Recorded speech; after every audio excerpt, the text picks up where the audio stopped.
Bonjour à tous, j'espère que vous allez bien. Aujourd'hui, je vous montre comment est-ce qu'on pense et comment est-ce qu'on mèche une plaie peu exsudative.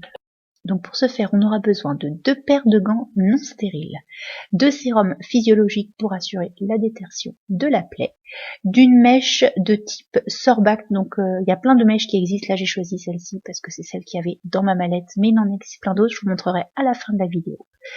On aura aussi besoin pour les compresses usagées d'un sac poubelle. On aura également besoin d'un grand pansement sec. Donc là, il n'est pas épais parce que la plaie est peu exsudative. Je vous ferai une autre vidéo pour les plaies qui sont plus exsudatives. C'est un autre protocole.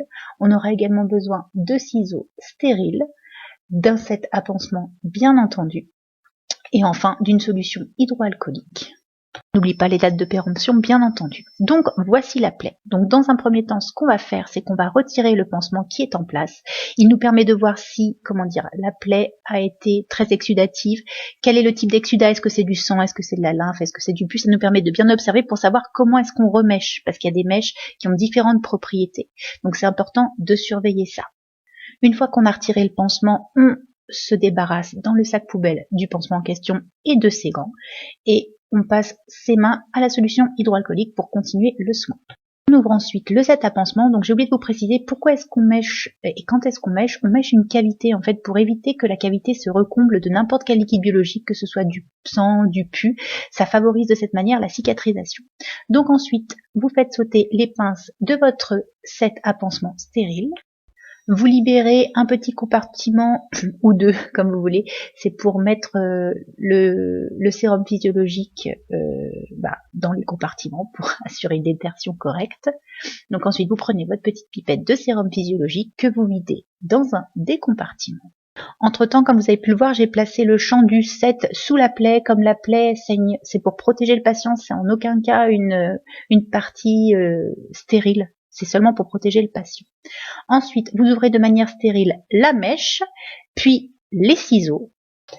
Et maintenant que votre champ propre est prêt, vous pouvez remettre des gants. Alors comme la plaie saigne, même si vous utilisez des pinces, il est quand même plus raisonnable de mettre des gants pour ce soin. Donc vous déterminez quelle pince est la pince patient et quelle pince est la pince plateau. Donc ici la verte sera la pince plateau, donc vous trempez le petit coton dans le sérum physiologique et avec la pince patient, vous venez assurer une détertion de la plaie. Donc vous commencez par la périphérie pour vous rapprocher de plus en plus de la plaie en elle-même, en effectuant des mouvements de rotation et en jetant à chaque fois votre petit coton souillé dans le sac poubelle prévu à cet effet.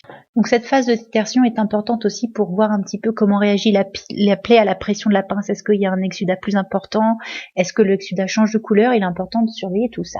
Donc ensuite, on va procéder au séchage du sérum physiologique. Donc pour ça, vous faites un tampon avec vos pinces et vous assurez de la même manière que la détertion une rotation avec une compresse sèche afin de sécher la peau et donc la plaie.